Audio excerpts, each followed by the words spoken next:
Welcome students in my YouTube channels. In previous video we describe about the natural resources. In which video that is given about the introduction of natural resources and the components which are present in the natural resources we also discussed. Okay. Today we discuss a very important topic which are responsible for the survival of living organisms, if that is plant, animals or microbes. This is the very important. Without this component the organism cannot survive. So what is this? That is the air, the breath of life. Okay. The breath of life is air. जो breath of life क्या है? Air है. Without air, the life cannot be imagined. You imagine without air? No. No life are present without air. There would not be plants or animals and clouds or rain. If air is no present, so there is no animals or plant are present. No clouds form, no rainfall occurs. That is clear? Ultimately, there will be perfect silence of death. और यदि air absent है तो on the basis of them we are called that organism are died in the absence of air. So air is called the breath of life. इसीलिए कहा गया air क्या है? Breath of life है. Means without air the breathing can not occurs in animals. Clear? So what is the air? Air है क्या? Air is a mixture of many gases like nitrogen, oxygen, carbon dioxide and water vapor. ठीक है. तो air को define कैसे करेंगे? Air is a mixture of many gases like nitrogen, oxygen, carbon dioxide and water vapour. That is clear? The composition of air की बात करें इन the atmosphere तो नाइट्रोजन कितने परसेंट है? You know about that. 78% nitrogen occurs in the atmosphere. Oxygen that is occur only 21%. But this is the very essential components of the living organism. Carbon dioxide that is also only 0.034%. But this is the most important gases of the environment. Why we are called? Because without carbon dioxide plant cannot make their foods. If plant cannot make their food, how can they survive of living organism? Because living organisms means human beings, animal that is directly and indirectly depend on the plant product for their survive. यदि plant food नहीं बनाएंगे तो वो survive नहीं कर पाएंगे. ठीक है. So that is clear. Carbon dioxide is very important components. Next, that is the argon. That is only 0.9% organ are present in the atmosphere. The trace components, different gases are also present, 0.04%. Okay.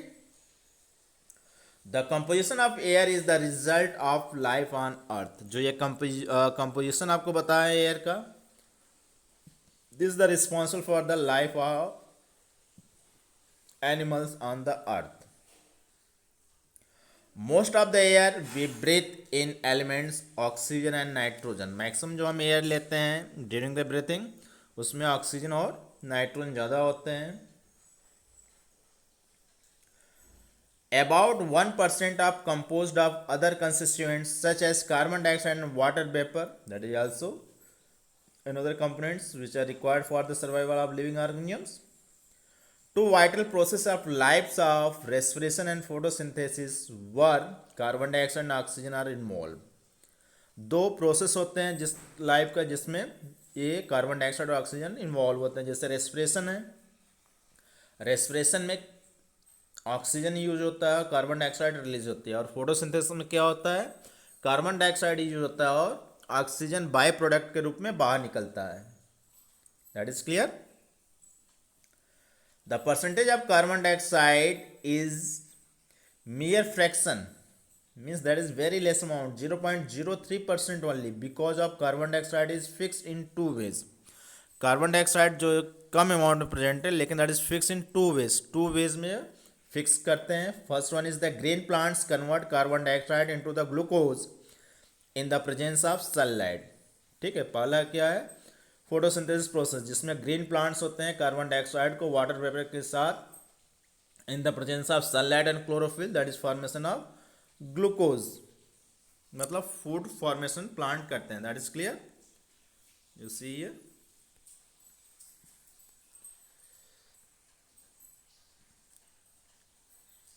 6CO2 plus 12H2O water molecules in the presence of sunlight, chlorophyll, that is formation of glucose. ठीक है, तो यहाँ glucose molecule form होता है plus 6 oxygen molecules यहाँ से release होता है. ठीक है, ऑक्सीजन यहाँ पर बाय प्रोडक्ट के रूप में रिलीज होता है.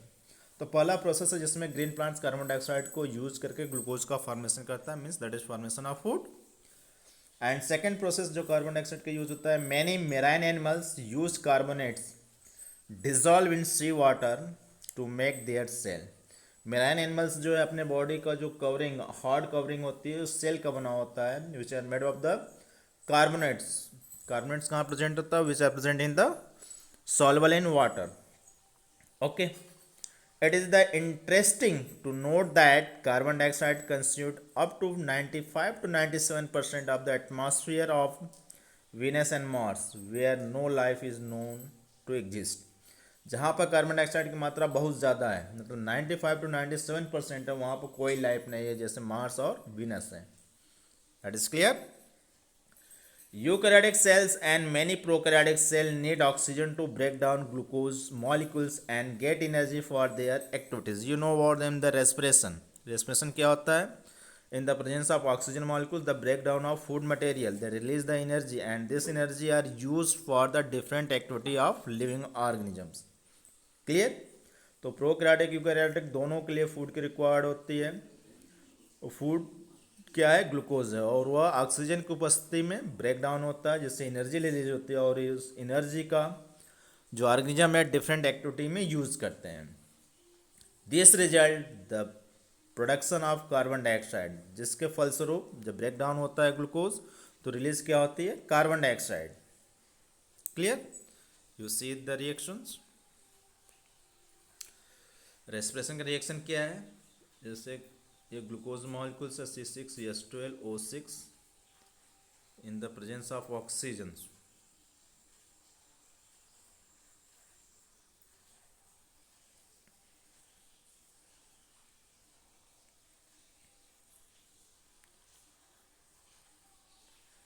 ठीक है, 6O2 क्या बनेगा, कार्बन डाइऑक्साइड प्लस 12H2O. तो यहाँ इन द प्रेजेंस ऑफ ऑक्सीजन जो ग्लूकोज मॉलिक्यूल है ब्रेक डाउन होकर कार्बन डाइऑक्साइड रिलीज करता है. ठीक है, और यही ब्रीदिंग में हम क्या करते हैं, कार्बन डाइऑक्साइड को लंग्स से बाहर निकालते हैं. Clear.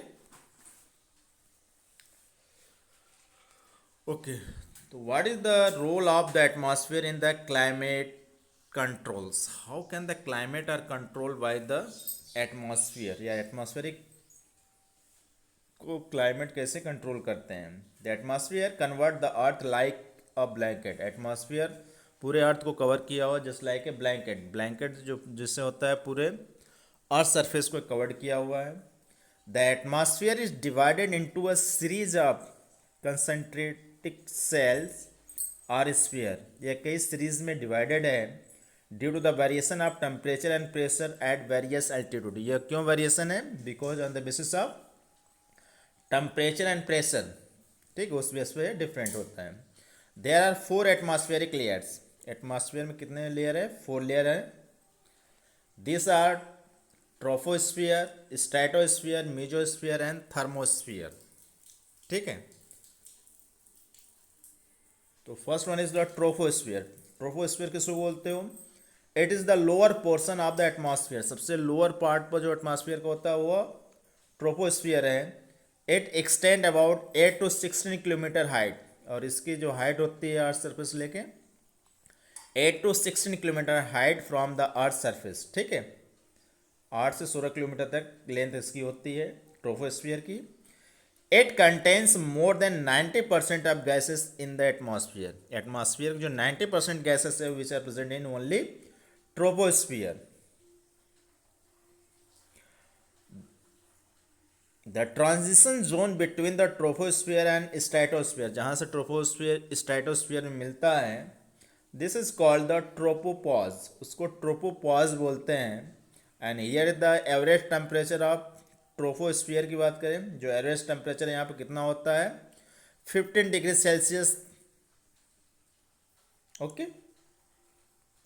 Second one is the stratosphere.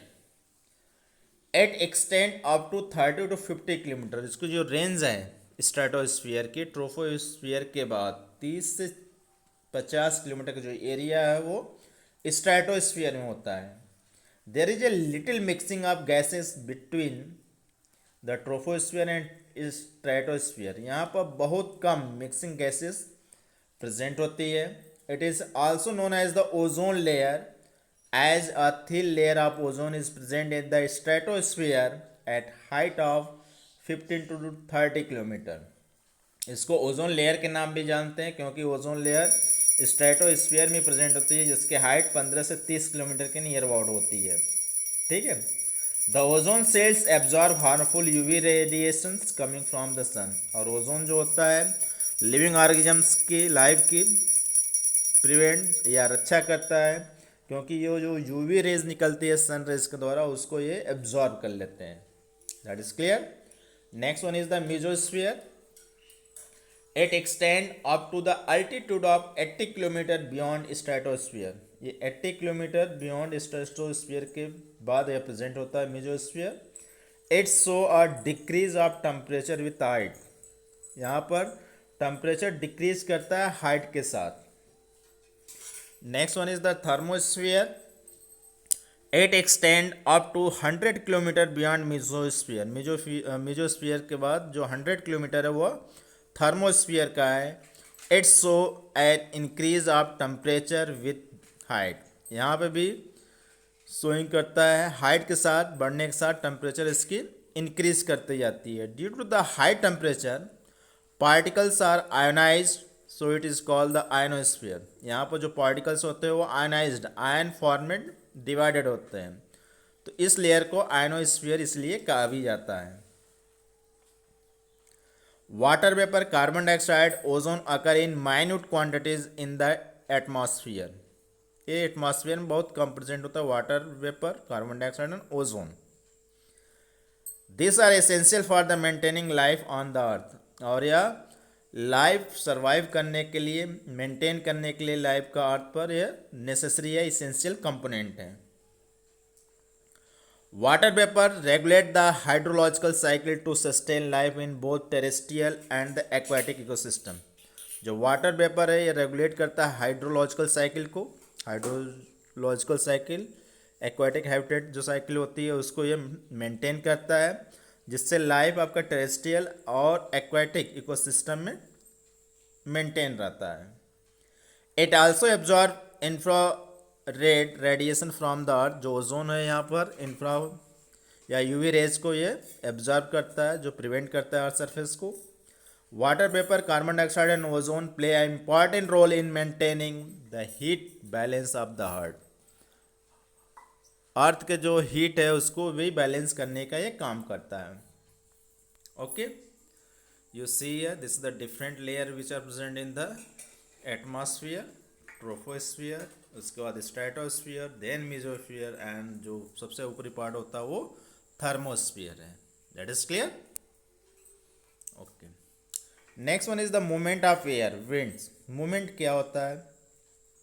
The movement of air from one region to other caused by temperature or pressure differences in wind।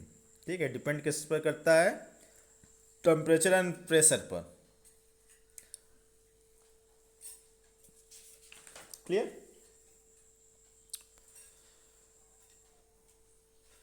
So the movement of air from one region to another caused by the temperature or pressure differences in winds, okay। wind also created due to the presence gradient that exists between two places. The air move from the high pressure region to the low pressure region.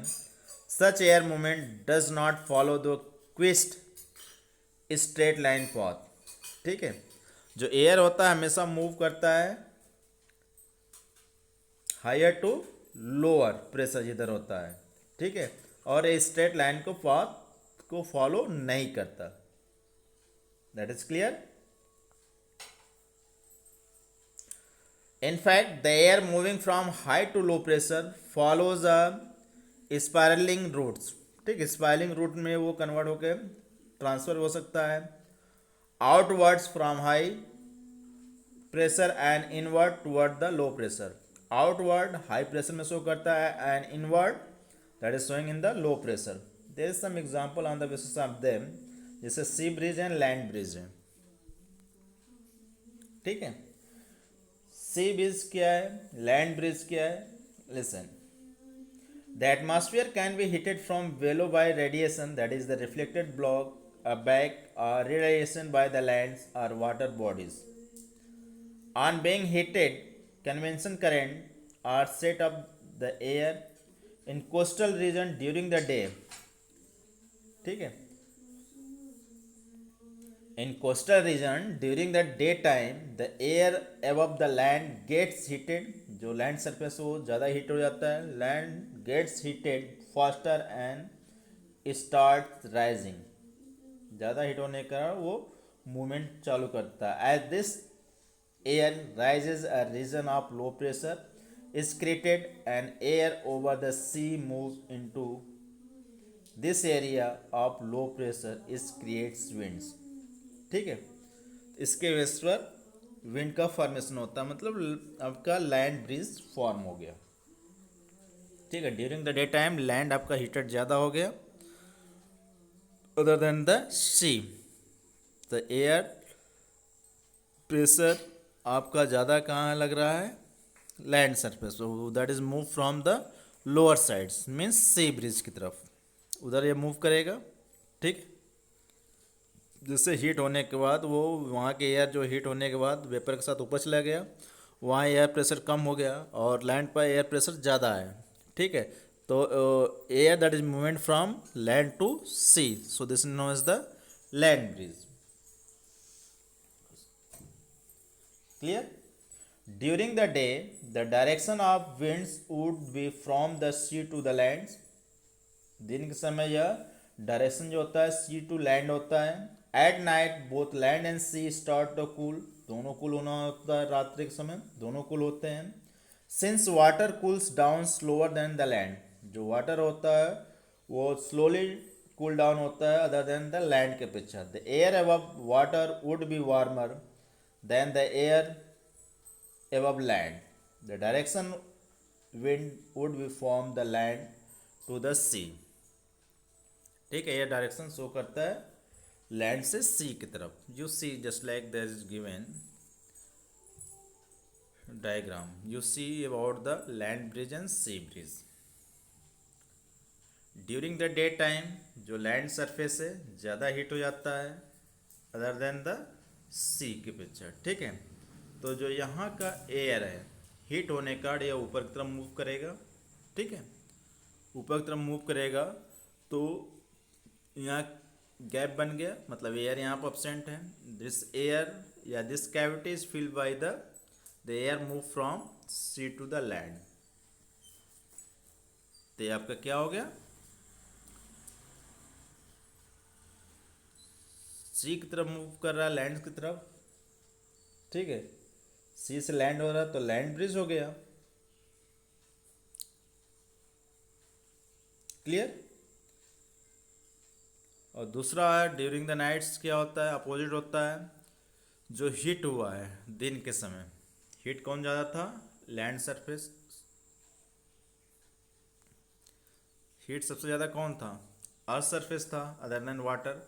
लेकिन during the night क्या होता है, जब ठंडा होना होता है, cooling condition आता है, तो उस कंडीशन में जो ऊपरी सरफेस अर्थ का बहुत जल्दी कूल हो जाता है और लोअर सरफेस जो है अपर सरफेस जो सी का होता है वो स्लोली कूल होता है, तो एयर का मूवमेंट यहाँ अपोजिट हो जाता है। कूल जल्दी होने के कारण यहाँ जो आपका सी सरफेस पर जो एयर है वो वाटर वेपर के रूप में ऊपर जाएंगे। तो इसको फिलअप करने के लिए जो एयर है मूव करेगा कहाँ से, लैंड टू सी। क्लियर। तो ये करंट आपका फ्लो कर रहा है land to sea during the nights और during the day sea to the lands. ठीक, यह प्रोसेस आपका कंटिन्यू चलता है। लैंड से सी की तरफ मूव करता है तो सी ब्रिज हो गया, और सी से लैंड की तरफ करता है land bridge. That is clear. Okay, on the basis of them, next that is the maintain the air, that is the rain. Rain is the major component of water cycle. Water cycle का main important components है rain. It is source of fresh water on the earth, और यह fresh water का source भी है। That is clear. It is liquid water in the form of droplets. यह liquid water form में होता है form of droplet के रूप में, which are fall down on the earth surface. The water droplets have condensed and become heavy enough to fall from the atmospheric water vapor under gravity. Rain is also suspected on other planets where it may be made of the methane, neon, sulfuric acids, etc. rather than the water. वहाँ water के अपेक्षा किसी और चीज़ का बना होता है जो रेन होता है, मेथेन जैसे, नियॉन है, सल्फ्यूरिक एसिड्स का है। Okay, so how can the rain fall? Now you know about them. The study formation of cloud from the rainfall on the earth. How can the rainfall occur on the earth? How can the form of clouds? You know about them.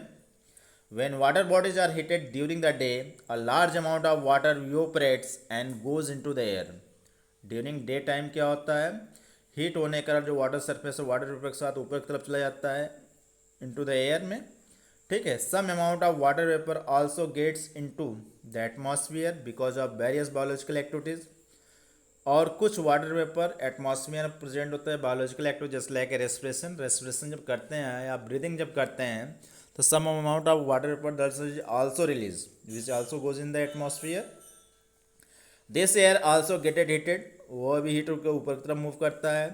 The hot air rises up carrying the water vapour with its, इसके साथ water vapour भी present रहता है जो carry करके ऊपर की तरफ जा रहे हैं। As the air rises it expand and cool.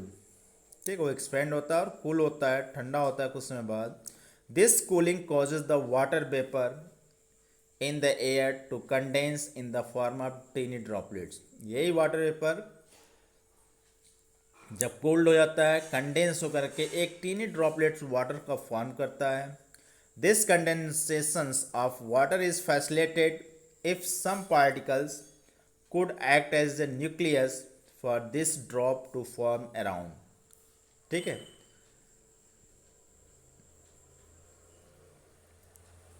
Clear. तो this is the formation of rain waters। okay, thank you for watching the videos. If you like them, share and subscribe my channels. Thanks.